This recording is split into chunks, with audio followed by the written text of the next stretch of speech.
दोस्तों, मैं आपको एक ऐसे शख्स से मिलाना चाहता हूं जो एक पेशे से पटवारी हैं और कविता शायरी करते हैं।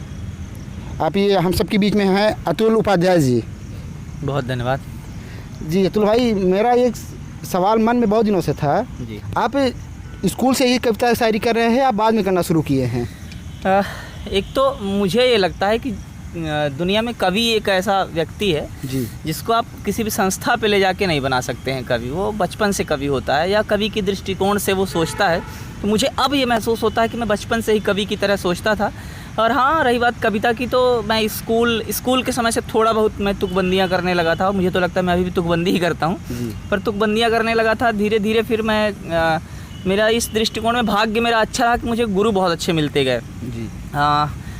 एक विष्णु बहादुर सिंह सर थे, वो मुझे हिंदी पढ़ाते थे। तब से मेरी हिंदी को लेके रुचि जगी। फिर बाद में आर्यन सतनामी सर एक थे हमारे हायर सेकेंडरी में। और एक मेरे शिक्षा मतलब विद्यार्थी जीवन में एक बहुत अच्छे कवि से टीचर से मेरी मुलाकात हुई। आर्यन तिवारी सर थे जी। वो बहुत अच्छी कविताएं लिखते थे और मैं फिर उनका एक दौर में पसंदीदा छात्र भी रहा। तो वहाँ से स्कूल टाइम से लगभग मैं लिखता था थोड़ा बहुत। फिर इसके बाद समय के साथ मंच पे आ गया, तो अभी जिस तरह से हूँ आपके सामने हूँ। बिल्कुल। आप पेशे से पटवारी हैं, आप कई गांव घूमे होंगे, तो आप गांव में कुछ देखने को मिला? तो अगर जो देखने को मिला तो आप शायरी इसके कविता के माध्यम से हमारे दर्शक सुना दीजिए। गाँव हमारे देश की आत्मा जो है वो गांव में बसती है। हमारे कवि कुनबे के एक बहुत बड़े कवि हुए गुप्त जी। तो उन्होंने कहा कि कविता जो देश की जो आत्मा है, भारत की आत्मा गांव में बसती है। भारत माता ग्राम वासिनी।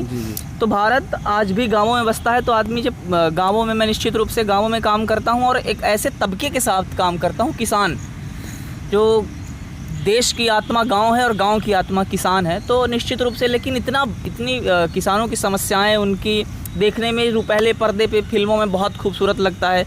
ऐसी फिल्में बनाई गई, मेरा गांव मेरा देश, या बहुत बड़ी सुपरहिट फिल्में बनाई गई बॉलीवुड में और भी तमाम तरह के क्षेत्रों में। लेकिन गांव का वो एक बहुत सुखद एंगल है। गांव में आज भी बहुत परेशानियां हैं, बहुत विकट परिस्थितियां हैं। एक कविता या एक पंक्ति में, दो पंक्ति में गांव की समस्याओं को, किसानों की समस्याओं को कह पाना बहुत कठिन काम है। मुझे नहीं लगता कि दुनिया की किसी भी कवि में इतनी क्षमता है कि वो गांव की समस्या, किसान की समस्या को एक कविता या एक दो पंक्तियों में कह सकता है। फिर भी अगर कुछ हो जाए। मेरी एक कविता थी, किसानों को लेकर के एक कविता थी। तो अभी कि तुम भाग्य विधाता दुनिया के इस जग की भूख मिटाते हो, दुनिया की भूख मिटा करके भूखे कैसे सो जाते हो। तो ये किसानों की समस्या। और बाकी गांव पे पिछले दिनों मेरी कविता काफ़ी वायरल हुई गांव की समस्याओं को लेके, कि पूरी गज़ल है। तो वो मैं मौका मिलेगा तो ज़रूर कहीं ना कहीं सुनाऊंगा, क्योंकि वो पूरी बड़ी गज़ल है, तो ऐसे सुना पाना। पहली बार स्टेज पे कब आए? पहली बार स्टेज में रीवा ज़िले में एक बहुत ही प्रतापी भगवान शिव का मंदिर है, देव तालाब में। वहाँ शंकर जी का मंदिर है। वहीं पे एक कार्यक्रम हुआ था, एक बार एक कवि सम्मेलन हुआ था। तो उस कवि सम्मेलन में, शायद मुझे लगता है 2018 की बात है। 2018 में मैं पहली बार मैं मंच पे आया था। 7 जनवरी 2018 पहली बार मैं मंच पे ऑफिशियली आया था। किसी के माध्यम से या? नहीं, मुझे मेरा एक ऐसे ही मैंने रैंडमली किसी को कविता सुनाई थी एक, और वो किसी ने छोटा सा क्लिप बना के डाल दिया था यूट्यूब पे या फेसबुक पे। वो वायरल होते होते वहाँ के संयोजकों को मिली और वहाँ उन्होंने फिर मुझे कविता कौन सी है, अगर सुना दीजिए। कविता उस समय जो वायरल हुई थी, एक स्त्री पे मैंने नारी पे मैंने एक पूरी सीरीज मैंने 12 कविताएं लिखी। उसमें से एक कोई मैंने कविता याद नहीं आ रहा कि कौन सी कविता अचानक से वायरल हो गई थी। आपकी नारी वाली कविता है, कई सारी हमने देखने को मिला है। तो नारी सीरीज से मैंने 12 कविताएं लिखी। उसी में से कोई कविता की 2-3 लाइनें वायरल हो गई थी जी। नहीं, और कुछ ये है कि आप पेशे से पटवारी हैं। हाँ। और आप कविता भी करते हैं, श्रृंगार रस की करते हैं ज़्यादातर। तो क्या वजह है, आप हाथ से बयां की कविता क्यों नहीं करते हैं? पटवारियों के जीवन में विभत्स रस इतना बिखरा हुआ है कि उनको कम से कम कविता में तो श्रृंगार हो, जीवन में तो इतना विभत्स रस बिखरा हुआ है। डर के मारे नहीं करते हैं कि सरकार के डर के मारे भ्रष्टाचार के खिलाफ नहीं बोलते हैं? नहीं, भ्रष्टाचार अब ऐसा है कि मैं क्या कह सकता हूँ इस बात पे हो जाए अगर कुछ ऐसा है मैं क्या कह सकता हूँ इस बात पे। भ्रष्टाचार देखिए भारत की आत्मा में समाया हुआ है, ये तो नहीं मतलब अस्वीकार नहीं कर सकते, क्योंकि जो देखने वाले लोग हैं वो भी बड़े विद्वान और समझदार लोग हैं। तो मैं अगर सीधे डिनाई कर जाऊँ कि नहीं भ्रष्टाचार है ही नहीं है तो ये गलत बात है, वो भी समझते हैं, फिर ये दो मुँहा चेहरा हो जाएगा। तो ये तो स्वीकार करना पड़ेगा कि दुनिया अगर आप भ्रष्टाचार के खिलाफ नहीं करते तो आप भी उसमें शामिल हैं।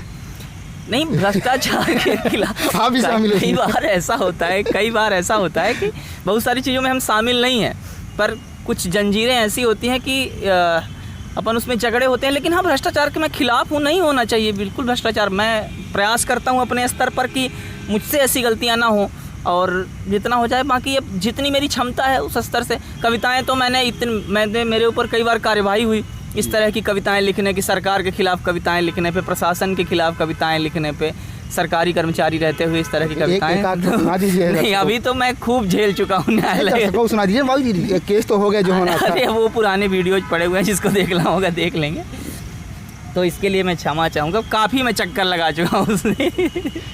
नहीं, आप आज तक में जितने कविता किए हैं, हाँ, उसमें आपकी सबसे प्यारी कविता कौन सी लगी आपको? सबसे देखिए, किसी भी माँ के लिए ये कहना कि आपके संतानों में से सबसे प्रिय संतान आपकी कौन है, तो ये बड़ा कठिन उसके लिए प्रश्न हो जाता है। तो ये तो निर्धारित कर पाना नहीं मुश्किल होता, लेकिन लोगों की जो प्रतिक्रिया आई, तो एक नारी पे मैंने कविताएं जो मैंने आपसे बताया कि मैंने लिखी, तो एक कविता उसमें से काफ़ी वायरल हुई, उसने मुझे मंचों पे स्थान दिलाया। फिर प्रेम के का एक गीत मेरा बड़ा लोकप्रिय हुआ, लोग अक्सर मंचों पे फरमाइश करते हैं उस गीत की। मुक्तक, हाँ, बहुत सारे अगर जो फरमाइश किए यार उसको 2 लाइन हो जाए।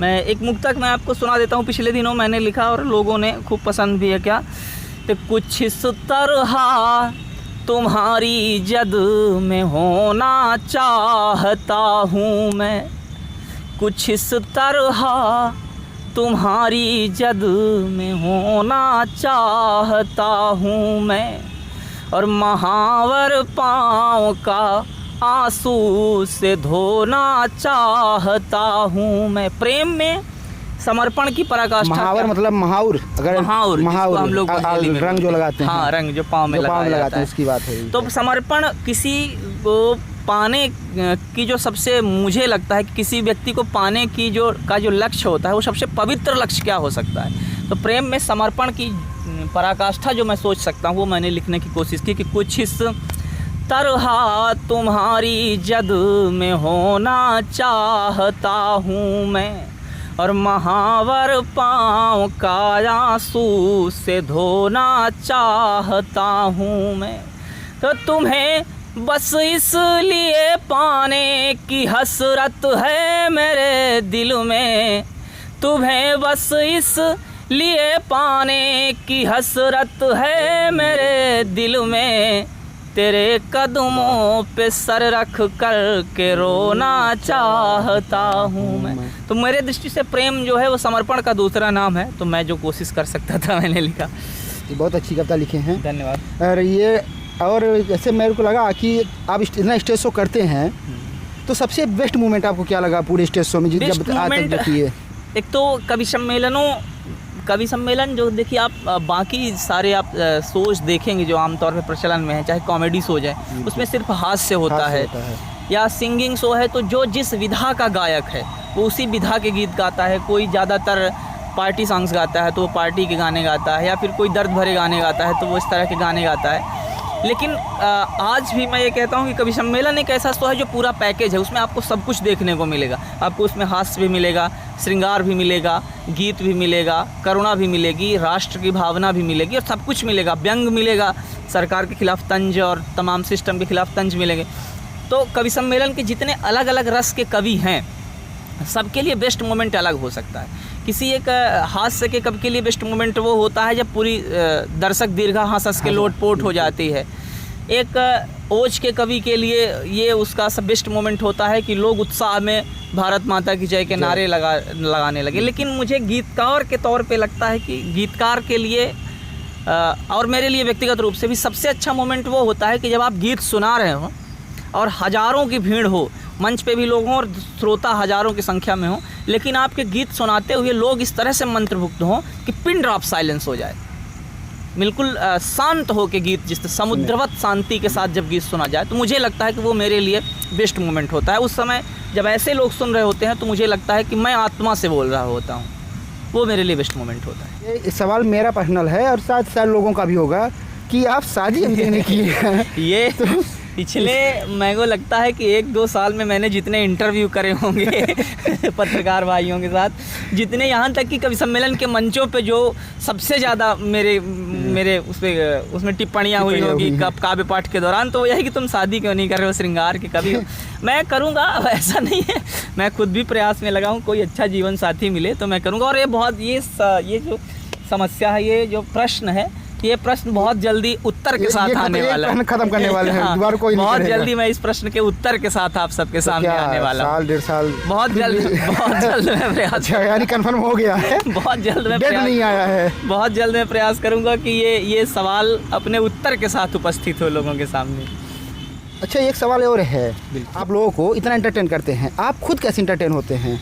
एंटरटेन देखिए, एक बड़े शायर हैं हमारे उर्दू की दुनिया के, उनका एक शेर है कि सिगुफ्ता लोग भी टूटे हुए होते हैं अंदर से, बहुत रोते हैं वो जिनको लतीफ़े याद रहते हैं। हम लोग पूरी दुनिया को एंटरटेन करते हैं, और सिर्फ मैं कवियों की बात नहीं कर रहा हूँ, पूरी हमारी कलाकार बिरादरी, चाहे वो गाने वाले लोग हों, अभिनेता हों, कवि हों, कॉमेडियंस हों, डांस करने वाले लोग हों, इन लोगों का जो जीवन बाहर से दिखता है बहुत खूबसूरत दिखता है, बहुत आकर्षण होता है, बड़ा ग्लैमर होता है, लेकिन अंदर से इनका जीवन इतना सहज और इतना ग्लैमरस एक्चुअल में होता नहीं है, बहुत कठिन जीवन है। और आप भी पत्रकार हैं, आप भी जानते होंगे, सामने वाले लोगों को आपका भी जीवन देख के ऐसा लगता होगा कि कितना आकर्षण है इसमें, है ना, लेकिन कितना संघर्ष है आप जानते हैं। तो एंटरटेन, अपने आप को एंटरटेन करना मुझे लगता है कि एक चुनौती की तरह है, लेकिन जब दुनिया में कोई बड़ा काम करने के लिए हमने निर्णय लिया है कि हम कोई बड़ा काम करने के लिए आए हैं, तो फिर एंटरटेन की परवाह आदमी नहीं करता, और परिस्थितियाँ एंटरटेन करती हैं। परिस्थितियों से एंटरटेन होते हैं। हाँ, होते हैं, बिल्कुल, ये बोल सकते हैं, एंटरटेन करती रहती हैं। और तो आप कवि हैं, तो सबसे फेवरेट कवि आपके कौन से हैं? आप किसे सुनना पसंद करते हैं, या खाली टाइम पे किसे सुनते हैं? बिल्कुल, हिंदी के कवियों, हिंदी की काव्य परंपरा, हिंदी की साहित्यिक विरासत इतनी विराट है कि इसमें से किसी 1, 2 या 4, 6, मैं तो कहता हूँ कि 50 व्यक्तियों को भी आपको उठाना हो तो आप बिल्कुल संशय में पड़ जाएंगे कि मैं किसको उठाऊँ। बहुत विराट है और बहुत संपन्न है हिंदी साहित्य की अपनी परंपरा। उसमें से मुझे बहुत सारे लोग अच्छे लगते हैं। मुझे संस्कृत के एक कवि हैं कालिदास, मुझे बहुत अच्छे लगते हैं। उनका जो प्रकृति को लेके और प्रेम को लेके जो उनका दृष्टिकोण है वो मुझे बहुत अच्छा लगता है।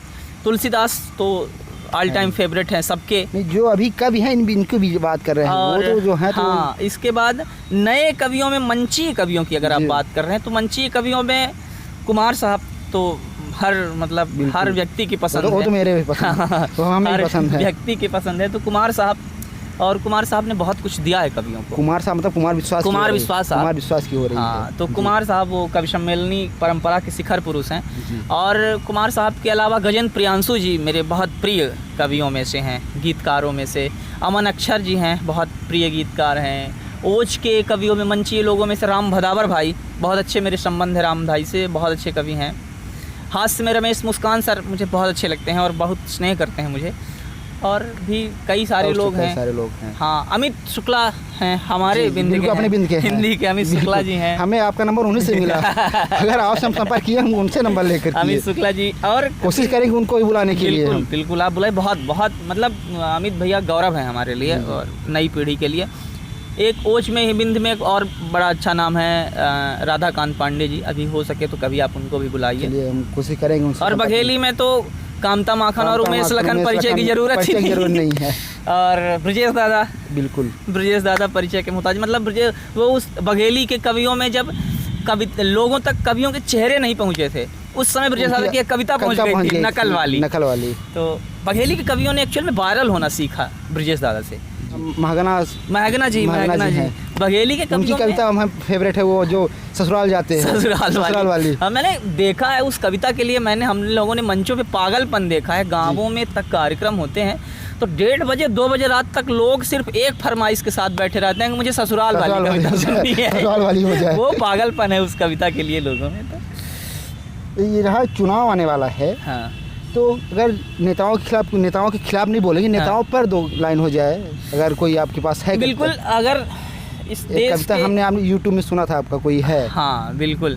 देश में देखिए, चुनाव और राजनीति देश की सच्चाई है, और इस बात से कोई नहीं मुकर सकता कि देश की जो दुर्दशा है उसमें बड़े सारे लोग जिम्मेदार हैं, लेकिन उसमें एक बड़ी हिस्सेदारी हमारे देश के नेताओं की है। और ऐसा नहीं कहता कि मैं जिम्मेदार नहीं हूँ, मैं भी जिम्मेदार हूँ।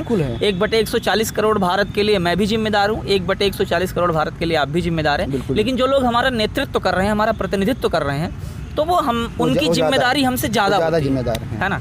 उनकी जिम्मेदारी, हमने उन पर विश्वास जताया है तो उनकी जिम्मेदारी ज़्यादा। जैसे एज ए पटवारी मैं काम कर रहा हूँ, तो एक गांव ने मेरे ऊपर विश्वास जताया है, तो मेरी जिम्मेदारी एक गांव के व्यक्ति से, एक गांव के सामान्य व्यक्ति से मेरी जिम्मेदारी ज़्यादा बनती है। कवि के तौर पे मुझे लोग हज़ारों लोग सुन रहे हैं, तो उस 1000 व्यक्ति के अपेक्षा मेरी जिम्मेदारी ज़्यादा बनती है। ऐसे ही देश के नेता जिन ऊपर बैठे हैं, नीचे वालों को रिप्रेजेंट कर रहे हैं, तो आपकी जिम्मेदारी बिल्कुल ज़्यादा बनती है। अगर आप अच्छा करेंगे तो भी लोग बड़े पैमाने पे उसको देखेंगे और उससे अनुकरण करेंगे, और बुरा करेंगे तो भी लोग बड़े पैमाने पे करेंगे। बिल्कुल। अब 2 लाइन दर्शकों के लिए कुछ हो जाए, जो दर्शक देखना चाहें उन्हें कुछ कविता हो जाए। हाँ, 2 लाइन दर्शकों के लिए। एक पुरानी मैं कविता कॉलेज के दिनों में मैं सुना था। क्या कॉलेज के दिनों कविता सुनाइए भैया। तो मैं सुना देता हूँ कि मेरे कॉलेज के हर लड़के की थी अरमान वो लड़की, और मेरे खुशियों के आने का थी रोशनदान वो लड़की। कि मेरे कॉलेज के हर लड़के की थी अरमान वो लड़की, और मेरे खुशियों के आने का थी रोशनदान वो लड़की।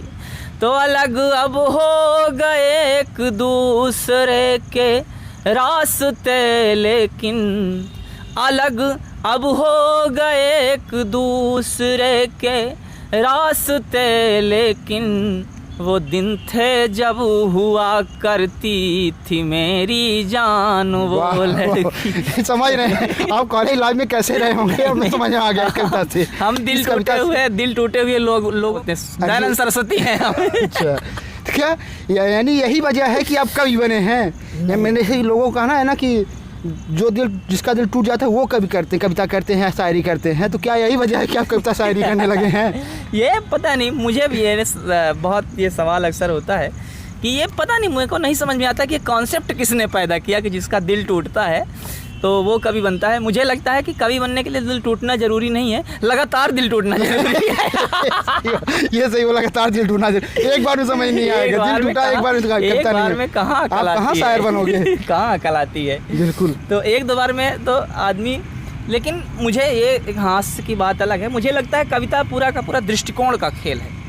आपका दृष्टिकोण कैसा है? दृष्टिकोण का खेल है। उसके पहले दिखता नहीं है, फिर उसके बाद दिखने लगती है नयन, प्यारे प्यारे वर्ड डाले, नयन होगी, चांद होगी, चांदनी होगी। जो खूबसूरत वाले वर्ड है ना, ये तभी आते हैं जब दिल टूटता है, शायद मेरा मानना है। हर व्यक्ति के जीवन में वो एक उम्र आती है 17, 18, 20 साल वाली, जब आदमी को मतलब चेहरे में चाँद दिखाई देता है और सब बिंदी में चाँद दिखाई देता है। अभी तो गया भी, भारत का चंद्रयान 3 गया, उसने तस्वीर भेजी कि किसी के प्रेमी के थोबड़े से नहीं मिलती है इसकी शक्ल। फालतू में हमको बदनाम किया जा रहा है। नहीं, मैं जैसे कि मैं कभी, जैसे आप मेरे पहचान के हैं, मेरे सोनू सर हैं एक, हाँ सोनू चौबे जी, उनके साथ मेरा उठना बैठना है। तो उनके साथ रह कि मैं भी कुछ अगर कविता शायरी में धीरे धीरे इंटरेस्ट रखने लगा हूँ। बिल्कुल बिल्कुल। कवि तो देखिए, कवि तो एक ऐसी कौम है, शायद इसीलिए बोलते हैं संगत का असर। बिल्कुल होता है। वो कवि तो एक ऐसी कौम है कि वो जो थानेदारों की ड्यूटी, एक हमारे अकबर इलाहाबादी एक कवि हैं, वो जज थे जी, इलाहाबाद हाई कोर्ट में न्यायाधीश थे। तो उनका एक शेर है कि रफ्ता रफ्ता हर पुलिस वाले को शायर कर दिया, भेज कर सैरो सुखन में रात भर सरकार ने, और एक कैदी सुबह तक फांसी लगा कर मर गया, रात भर गजलें सुनाई उसको थानेदार ने। तो संगत का असर तो थानेदार की गजल सुना के मार डाला। कवियों को, थानेदारों को कविता सुनवा दी। से बोलते हैं ना कि प्यार में, हाँ, तो ऐसा हमको संगत में। हाँ बिल्कुल। यार किस लिए देखती हो तुम आईना? हाँ आए है, ये पहली लाइन ही मुकम्मल है। किस लिए देखती हो तुम आईना? आईना, तुम तो खुद से भी खूबसूरत हो। मतलब अगर आप इस तरह लिखना शुरू कर दिए तो हम लोगों का काम बंद हो जाएगा। ये नहीं, ये मेरी थॉट है। जैसे बोलते हैं ना कि बस, क्योंकि कविता 4 लाइन की होती है, शायरी भी 4 लाइन की होती है। हम ना कविता की है ना शायरी की है, हम 2 लाइन बस फेंक दिया शायद किसी और अगर बात अपनी बताया तो ऐसे बस में मैं सफ़र कर रहा था, एक लड़की चढ़ी बस में तो उसकी आंखें बस दिखी तो अच्छी आंखें थी। ये होता है मुंह तो बांधी थी, बाकी मुंह तो बांधी हुई थी। ये होता है पत्रकार आदमी का रिसर्च कि उसके लिए था कि तभी मेरे मन में एक लाइन आई थी ये कि यार तो फिदा हो गए उसकी आंखों को देखकर। हाँ, न जाने वो आईना कैसे देखती है। हाय हाय हाय, ये बहुत ये बड़ा एक्चुअल बड़ा अच्छा शेर है। दृष्टिकोण का एक वो सरोज जी एक कवि हुए हैं उत्तर प्रदेश के, जगपाल सिंह सरोज, उनकी एक कविता है कि देख पालकी जिस दुल्हन की बहक गया हर एक बराती, बिल्कुल जिसके द्वार उठेगा घूंघट जाने उस पर क्या बीतेगी, और एक रात सपने में आकर तनमन चंदन बन कर डाला, जो हर रात छुआ जाएगा उस पागल पर क्या बीतेगी। तो ये इस दृष्टिकोण का बहुत अच्छा शेर है कि आपके मैं ये वीडियो देखा यूट्यूब पे, एक लाइक कविता है आपकी जीवन का अंक गणित। हाँ, उसमें ये पटवारी विचारक ये वाला जो वर्ड है, हाँ। ये वाली कविता हो जाए, हमें बहुत पसंद आई आपकी कविता। में वो मुक्तक है, हमें बहुत अच्छी लगी का जीवन का अंक गणित एक सीरीज था, तो हमने 10-12 मुक्तक उसमें लिखे थे, और वो जो वीडियो पता नहीं किसने भी डाला तो उसने उस टाइटल रख दिया उस पे, बाकी वो कविता दूसरी है। वो बाकी मैं तो आपके यूट्यूब के चैनल पे देखा हूँ। आपको बता दूं इनका यूट्यूब चैनल भी है, कवि अतुल उपाध्याय जी तो इनका है, तो उन पर ये कविता है। मुझसे टेक्निकल चीज़ें आती नहीं, कभी अक्सर तो सोनू भाई डाल देते हैं मेरे वीडियो मैं उनको दे रखा हूँ आईडी पासवर्ड डाल दे, यार मेरे से नहीं हो पाता ये सब। तो वो उसके शुरुआत में मैंने भूमिका में 4 पंक्ति पढ़ी थी, हालांकि सर्वाधिक विवादित मेरे जीवन की पंक्तियाँ हैं, पर मैं क्षमा के साथ मेरे वरिष्ठ ऑफिसर जितने भी अधिकारी राजस्व के हैं उनसे क्षमा के साथ मैं 4 पंक्तियाँ सुनाए दे रहा हूँ कि बाती बची हवाई पे कंडील खाएंगे, जैसन के जिया तरा करा का चील खाएंगे, तो पटवारी बिचारन के बसनाव लगा है, तहसीलदार सगली तहसीलदार। मैं क्षमा के साथ ये सुना रहा हूं, मेरा कोई इंटेंशन नहीं है सुभाष से। नहीं, बात इसकी नहीं है। कंडील क्या है? कंडील मतलब क्या है? हाँ, ये एक बड़ा अच्छा प्रश्न है। कंडील दरअसल जब हम लोग छोटे थे, गांव में पढ़ते थे हम लोग, तो लाइट की दशा आज भी आप देख रहे हैं, तो आप कल्पना करिए आज से 15 साल कंडील बनाया है क्या? ना 15 साल 16 साल पहले जो स्थिति रही होगी, तो लाइट हम उजाला करने के लिए हम लोग एक चिमनी होती थी, बघेली में चिमनी बोलते हैं उसको। तो हम लोग ऐसे कांच के डिब्बे में दवाई उवाई का या दारू की बोतल आती थी, उसमें चेन करके और कैरोसिन डाल के उसमें एक कॉटन के कपड़े की बाती बना करके, बस समझ कैंडल मतलब समझ, वो कैंडल से कैंडल बनाया है। ये कंडील है एक्चुअल में, उसको कंडील बोलते थे।